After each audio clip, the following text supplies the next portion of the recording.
What's up, everybody? Welcome to the Heron Heads podcast. My name is Julio, and I'm joined today by a friend and fellow Inter Miami fan, Dave. Chris and Jose are out and about, gallivanting around the town, and probably with their pots and pans because Inter Miami have defeated Nashville on decision day, and we had a Messi hat trick to help seal the deal in a game that was truly a tale of two halves. But before we get into that, a huge shout out to our chief Heron Heads, Monty V, and Dragon Lord. Thank you so much for the generous support. And if you'd like to support us on Patreon, you'll find a link in the description wherever you are listening, along with a bunch of other cool links that you should check out. There's a link to our Discord server, merch store. If you guys are interested in broadening your Heron Heads experience, check those things out. And then, lastly, but certainly not leastly, this episode is brought to you by Floofball, the up-and-coming dog toy brand for football-loving pups. Football makes soccer-inspired plush toys and bandanas. Plush toys like this one, so your dog can rep your favorite team, and they'll be right alongside of you. Their Floofball Miami collection is perfect for match day, featuring a pink plush soccer ball and team-style bandanas that scream "Vamos Miami." Whether you're at the park or watching the game from the couch, your pup will be looking like the true 12th man. Grab your pup the soccer kit they deserve at floofball.com. That's FLOOFBALL.com and receive 10% off your first purchase with code HeronHeads at checkout. That's floofball.com. Head on over, use code HeronHeads for 10% off your first purchase. And I will say, lastly, on Floofball, JJ, my oldest son, kicks this around the house all day, 24/7. And I don't have to be too afraid of it hitting anything because it is just a plush soccer ball. So if you have young ones, that's what it's been mostly used for in my house because my dog was interested in this for about 5 seconds and then moved on to the next thing. But Yeah, we he's have more we of have a a bunch of counter different surfer. soccer balls. We have a bunch of different soccer balls in my house. That's my son's favorite soccer ball. Yeah, it's perfect. You can just smack it and can't get too mad. But all right, let's get into this match. Because it was one of those matches where I was like already dreading, oh, we have to go live afterwards and talk about how stupid this team is. And they were stupid in the whole first half. And we'll get to the second half and adjustments were made. And I am now way less frustrated. Obviously, the win helps that, but it's things that I saw on the pitch that made me both frustrated and now not frustrated. Like I saw actual tactical things that made me feel better about heading into the MLS Cup playoffs against the same opponent. Yeah, you might feel that way, and you might be tempted to feel that way. But see, this has been a long season, and we've seen this happen in the past where we're down on our luck. We feel like the team's not playing up to par. And then games like today, where they just have flashes of brilliance, and you're like, wow, this is it. They're ready to turn the corner. And then we've seen them go on a 2, 3 game stretch of just back to the doldrums of the way they've been playing. And then again, you'll see a flash or something that'll give you hope again. And that's been this season. It's been mostly garbage with messy brilliance, and then every now and then you'll get some other player step up, and it gives you that hope. But the common denominator is I don't have that confidence that Mascherano will be able to ever build on something that we've seen on the pitch. And I don't want to. It sounds so pessimistic, but I don't want to get my hopes up based off of this awesome second half, because honestly, that's all it was. It was a great second half. Because the first half, I was ready to cancel this show. Well, the first half was dominance from Nashville. I mean, it was dominance. We had ugly giveaways. I mean, same dog and pony show we've been seeing all season, right? Like Mhm. our defense is really bad, and when we're sloppy in possession, it just leads to disaster at the back. Rios Novo, I know he gave up 3 goals across the whole game, but I think he had a good game. I think a lot of the goals had to do with the defense. And granted, can he save a goal or two? Yes, but he did save a goal or two, if not more. So I thought Eos Noah had actually a good game despite the score line. But the first half, Nashville should have maybe had 5 in the first half. They had so many opportunities that they just completely missed the target once they got into the final third. But we Amazing, were amazing opportunities. There's yeah, those are the types unbelievable of with tho- the types of you opportunities. want. Yeah. Those are the types of opportunities that we've seen Luis Suarez get and just spoils it time and time and time again. Except we're seeing it all over the board from Nashville. It's embarrassing. They should be embarrassed with the way that they played Yeah, because they'll be they played, frustrated. They'll be just yeah, so because they had frustrated. so many, like what you had pointed out that in the first half, the XG was just outrageously in their favor. When Miami scored the opening goal, our XG, according to the Apple broadcast, the Apple TV broadcast, I think our XG was 0.08 and Nashville was 1.76 or something like that. They were over 1.0 on XG. And it just was a testament to how good the opportunities they had came and went. And then, as happens when you have Messi, Messi just needs one chance and punishes you. And that's exactly what happened. And why I was frustrated even at that point was that is not a consistently replicable strategy, because we've seen teams be able to say, okay, we're going to put 4 defenders on Messi. And yeah, every now and then he can dribble through that. But over time, he really won't be able to beat you consistently, right? And this first round in the playoffs is going to be best of 3. And if a team is able to do that, that could be a huge problem, just like we saw last season. So that's why in the second half, I saw certain things that made me feel a little bit more confident. I'm along the same lines as you. I feel like I'm falling into a huge trap. I won't But I do it. saw things that give me reason to have some hope that this team can overcome that Messi dependencia. Um, so yeah, Miami takes the lead. I immediately cashed out my bet of Inter Miami to win, which ended up being a disaster. But maybe it's because I cashed out that we actually ended up winning. Yeah. But I just had no confidence that we would be able to not only perhaps not build on the score, but to not concede just a glut of goals Yeah. because we were defending so poorly. Yeah, especially the way that the game had been going. Like, yeah, we scored first. They had a million chances to score and clean chances to score. And then on the flip side of the coin, Messi scores a goal that was out of nothing. Like, it's one of those goals where he called his own number and he's like, I'm going to put this in the back of the net no matter what. There was a ton of guys around him. It's not like he was able to find a lane or there was a lot of passing going on. No, he created space where there was no space and had to score from a like unreasonable distance. Usually, most of those like quick goals that are scored are pretty close in the box, and this one was towards the top of the box. It was a very unlikely goal, and it was shown in the xG of how low the xG was on that shot. Yeah, so after that, you're like, damn, if we have to go through all of this to score one goal, and then you see all the opportunities that they're having on the other side, of course you're gonna cash out. This is not gonna end well. You can't continually score like that. But lucky for us, I mean, they scored immediately 2 goals, and then to make you feel real good about cashing out.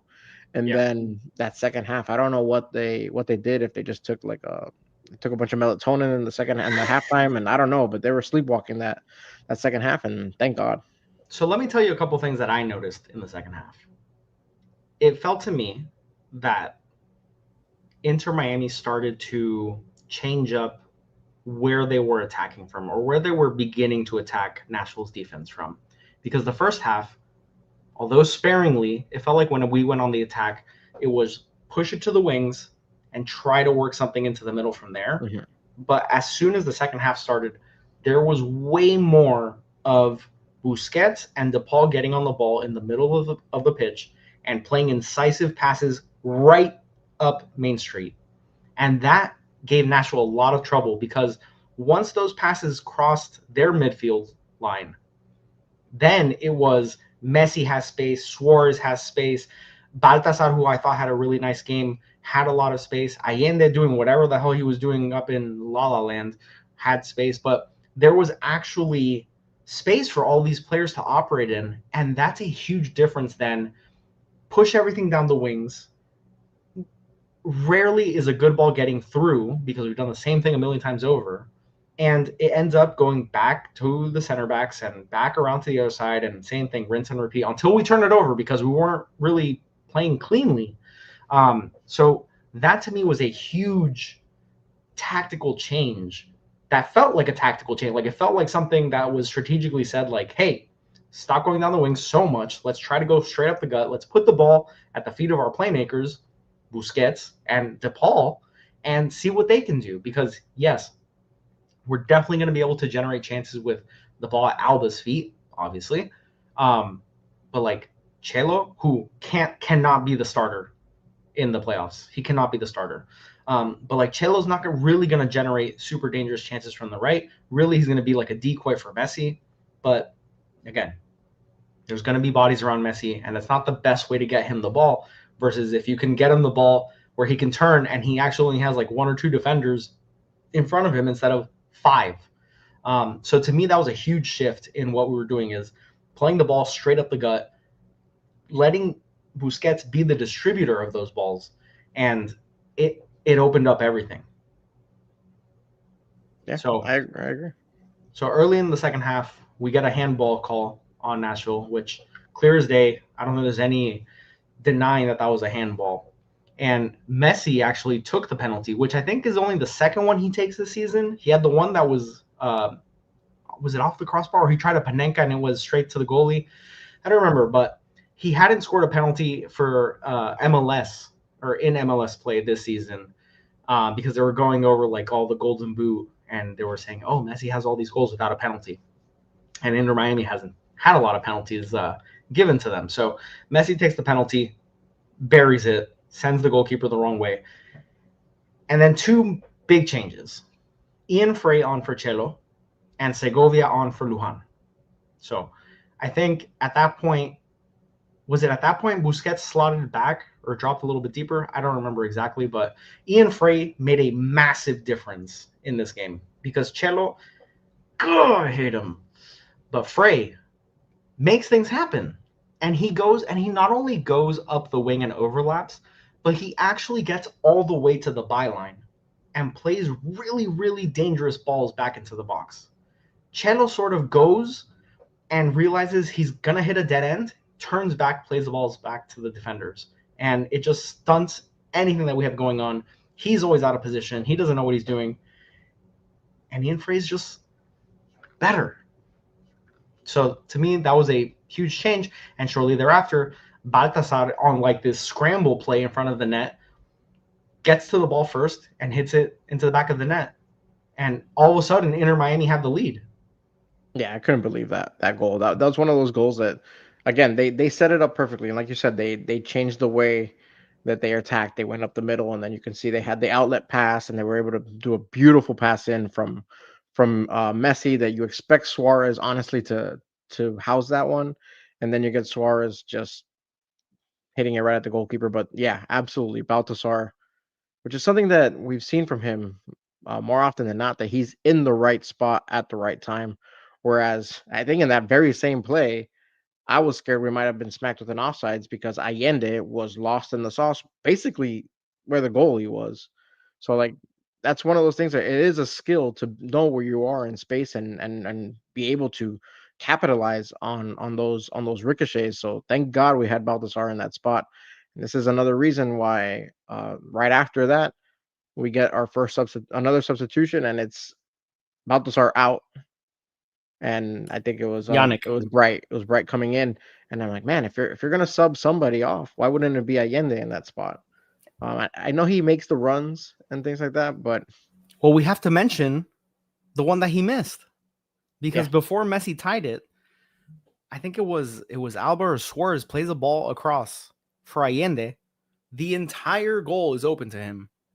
I mean, we had Nashville completely out of position, and Allende just misses. He Charlie Brown misses the ball, and instead of the ball doing anything, he doesn't even hit it. He doesn't even hit it over the net, and it's just like this horrible miss that's off target. He just like skims his foot over the ball, and the ball just stops. it's At not the the first mouth time of the that's goal. happened to him either. Like that's the crazy Correct. thing. It's you know what it is, and it's driving me nuts. Allende and Suarez lately have been like that Spider-Man meme where they're pointing at each other because they are both have been so useless in the attack, where they like I think today we saw for the second time ever where Suarez just blows a tire on the way to just basically a one-on-one with a goal. He just crumbled and just collapsed within himself. And then there was another time where it was an easy goal. The goalkeeper was way out of position. Suarez just had to put it on frame. And again, he like overruns the ball, has to run back, and then by that time, goalkeeper's back, and he just like taps it back at the goalkeeper. And Yeah. it's just so frustrating because then also I think Henry had mentioned that had Suarez capitalized on that, Messi would have had I'm pretty sure the record for Yeah. goal contributions. Yeah, based on everything else that happened in the game, yeah, he would have had the all-time MLS goal contribution record It's for a season. extremely frustrating. It's extremely frustrating, and Well, it's just we're not always going to be up 5-2. Right. No, you gotta. I don't care what the score is. When you're on the pitch, you have to score as much as you can because goal differential matters. And I understand that maybe it wouldn't have mattered in the grand scheme of things in this one, but Messi is the greatest player to ever play, and we want him to get all the accolades possible. So if you just have to do your part, that's fine. But don't rob Messi of any accolades that are coming his way because he deserves it. His brilliance needs to be rewarded, and that's wasting it. That the good thing is, like, I do believe, like, we've seen Silvetti on his national team run, and he seems like he's catching fire right now. Yeah. So I'm really excited to see if we were able to harness some of that in Inter Miami's play. But I think that could be really, really good for us, especially moving forward. Well, hopefully it's like a similar trend that we saw with Diego Gomez, right? Where he all of a sudden got going with his national team, came back, and he was hair on fire for the A different Herons. player. Yeah, Right. he's a different player. Yeah, but yeah, on Suarez, like just to sort of wrap that up, like I would love to go into the playoffs with confidence about Suarez. So seeing him even put that away would make me feel so much better than I do about him because, again, sort of a quiet night for Suarez, even though he scored 5 goals. I didn't think he was awful, but he did have that one run where he just crumpled into a piece of folded paper because he ran too fast for 15 yards. And he got so cutesy at the end. Like, put the ball in the back of the net, my guy. What are we doing? Like, it's not like you have 40 goals so you could be like, yeah, whatever. Let me try to like backheel this one over to someone and try something really fancy so I can get an extra highlight. Like, just put the ball in the back of the net. What did we do wrong that of all these older players that we're talking about, who's resigning, who's retiring, that the only one who didn't say he was going to retire is the one that we all expected to not announce his retirement. only not retire, but also be like, leave the door open that I might come back next season. Right. It's like, God help us. It hurts me so much.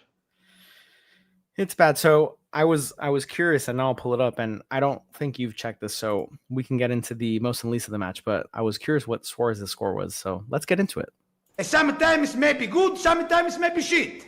And now it's time for Jose's most and least of the match, presented by SofaScore. So most and least of the match, we're going to do our classic, not including Messi for the most. Messi not included. Messi had a perfect 10.0, though. That is worth mentioning. Hat trick plus an assist. And one shy of tying the record or setting the record for MLS goal contributions in a single season. Mm-hmm. But obviously an incredible match from Messi. But most of the match, I think this may surprise you. But who do you think it is? Well, that's a heck of a hint. Most of the match, it may surprise me. God, it can't be Suarez. It can't be Suarez. That would shock me, not surprise me. That would shock me. I'm gonna have to say, I'm gonna go with my gut and say who else scored a goal in this one, and I'm gonna say Baltasar Rodriguez. Okay, your most of the match, not including Messi, who was the actual most of the match. Rocco Rios Novo with a 7.7 and Baltasar 7.5. Okay. So I was right in my feeling that Rios Novo had a good game, and he made some goal-saving saves, like the type of saves that they're on frame. I mean, saves, right? Like they're saves, but he made a lot of high danger ones. Right. And I thought he actually established a bit of presence, which you don't always see. He caught a couple balls that were coming into the box, which I feel like we don't often see. And it was actually scary seeing him high point a ball. I mean, thankfully it was the slowest ball ever to high point. but still, I will say, like, it's good to see him gain confidence. Yes. But there are matches where you test your goalkeeper more and in different ways. This match didn't test him in any way that makes like that a big man would really affect it. Like he didn't have to go and punch many balls out. He didn't have to really defend corners in this one. There were, I feel like that Well, he he wasn't did, but he got bailed out of a few. right, but he wasn't really challenged that much in that sense.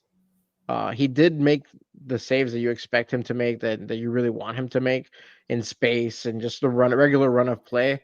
But when it comes to set pieces and things like that, that's when I think he can find himself more in danger.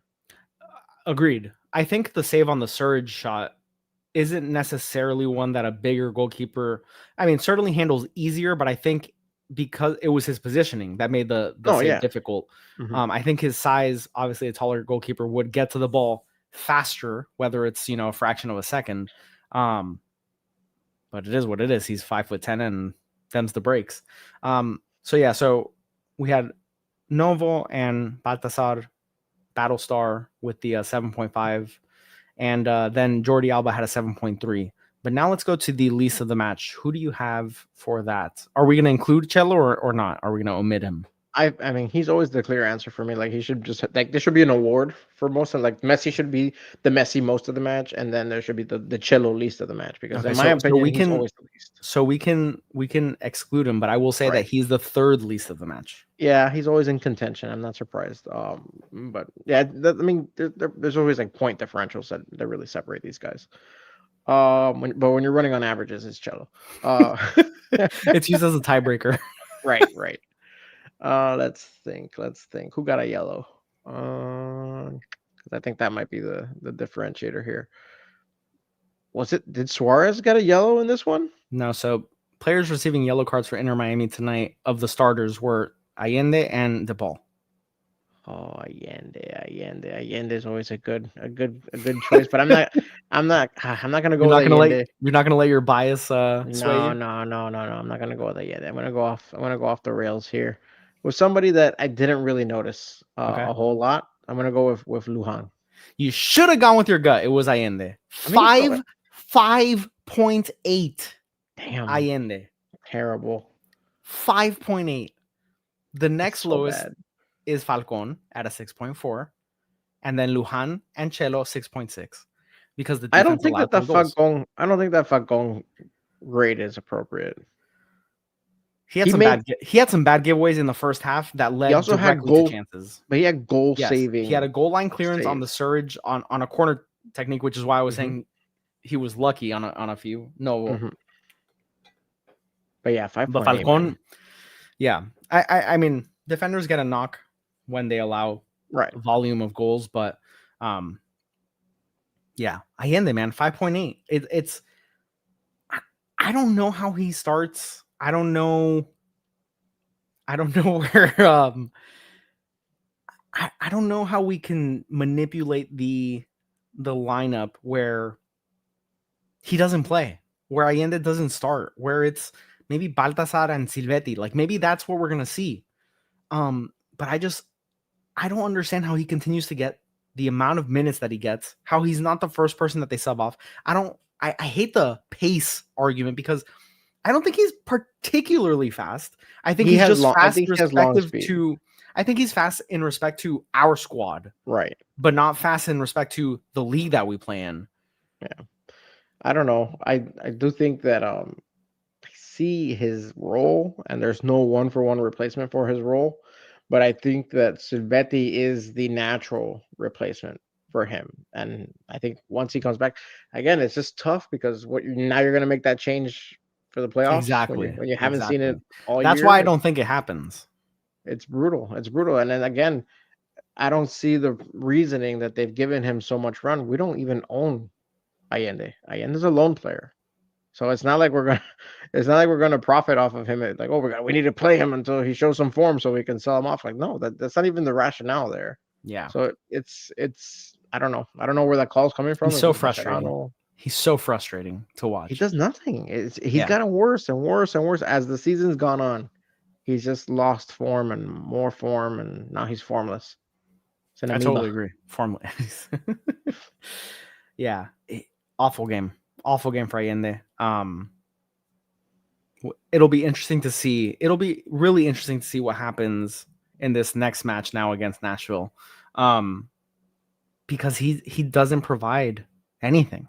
Yes, okay. Let me backtrack a little bit. He only provides a long outlet that he does nothing with.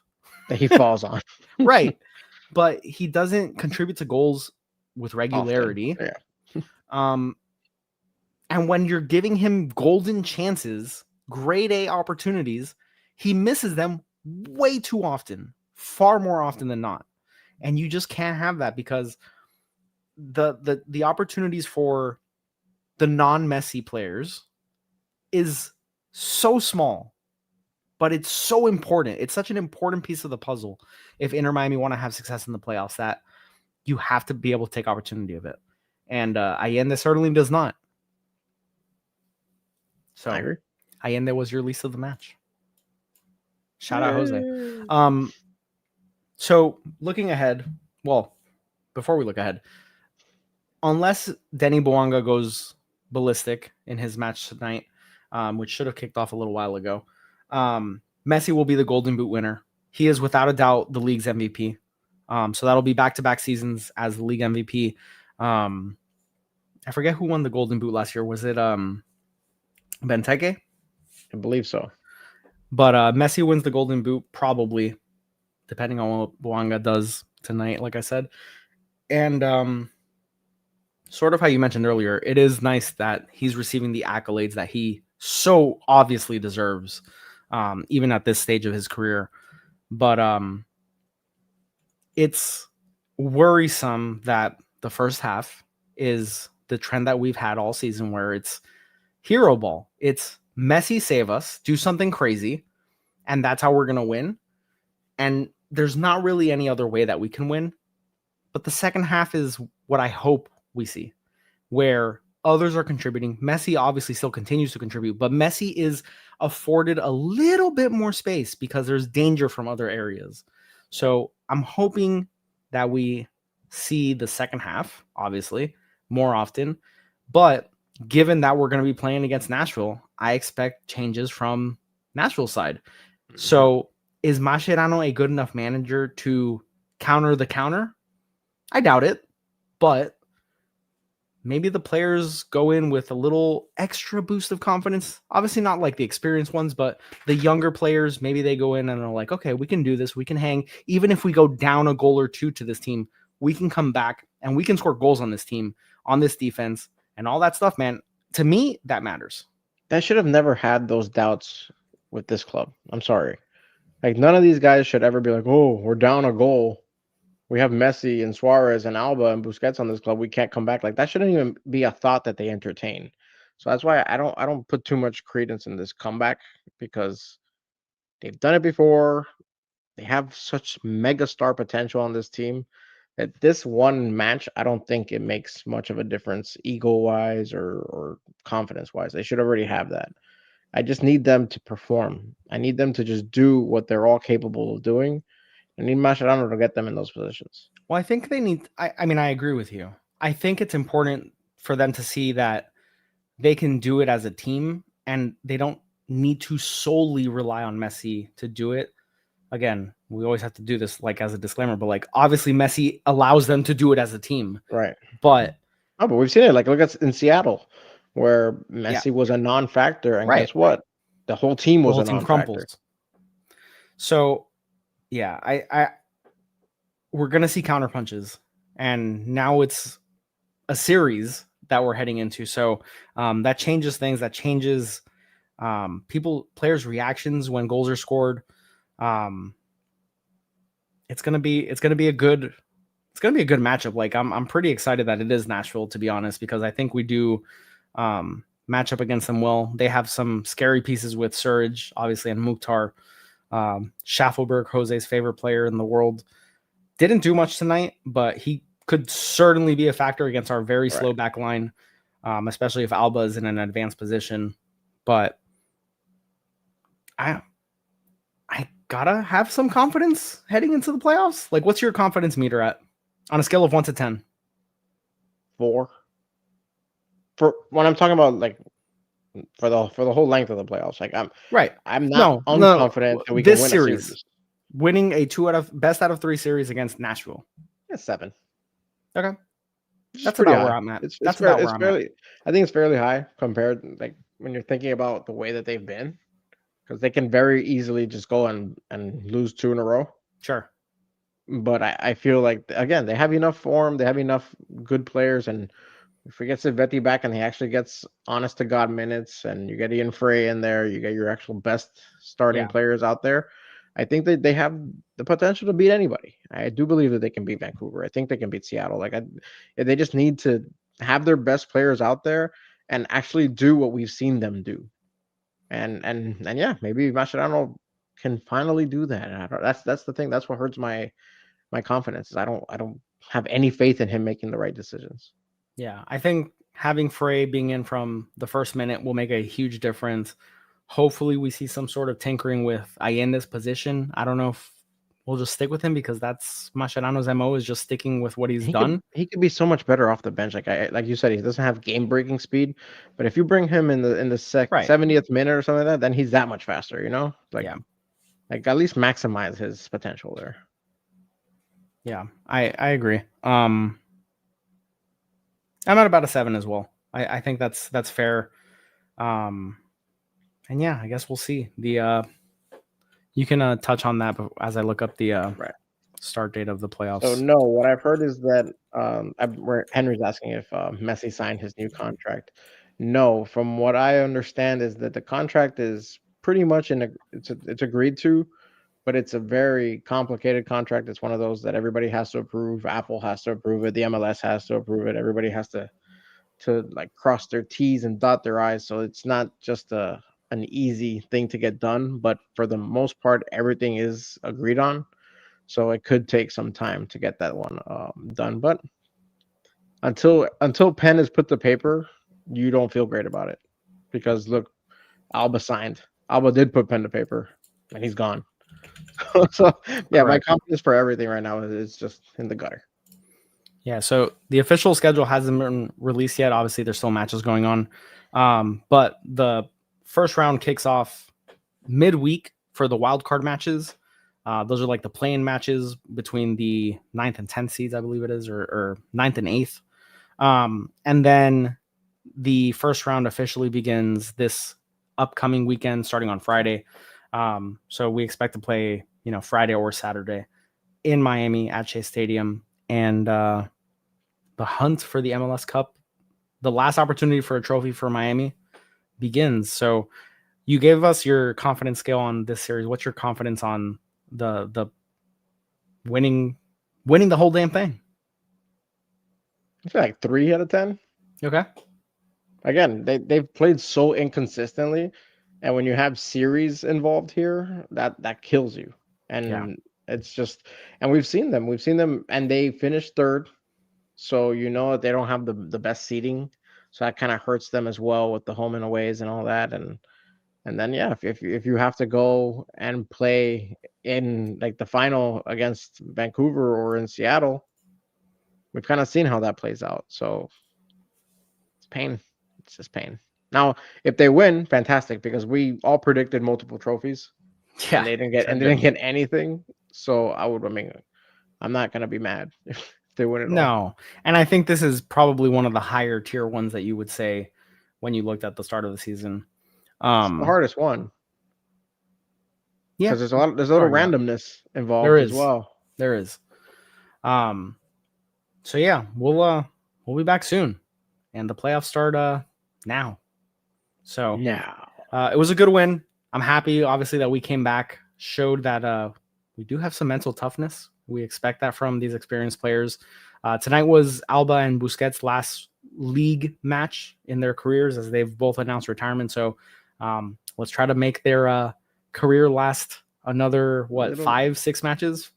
I think is that what it is? 5 or 6? Well, this round could be up to 3 matches.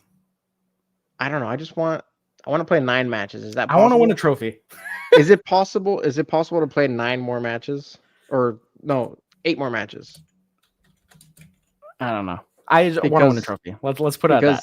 if we play 8 more matches, I think that Busquets will retire as the player who's played the most matches for Inter Miami. Because right now, I think entering this game, he was at 110, and Drake Callender was at the number 1 spot with 118. I want to say that I don't think that can happen. I just want to take that away from Drake. Why? It's Busquets. I love him. Okay. Well, My love for Busquets is more than my love for Drake. I mean, that's fair. But He's like that meme where he's on the phone. He's like, on that note, thank you guys for tuning into the Heron Heads podcast. Please like and subscribe if you haven't already and you're watching on YouTube. For those of you watching on audio platforms or listening on audio platforms, make sure you leave us a nice rating. That helps. And yeah, we'll catch you for the MLS Cup playoffs. Have a great rest of your weekend. Bye.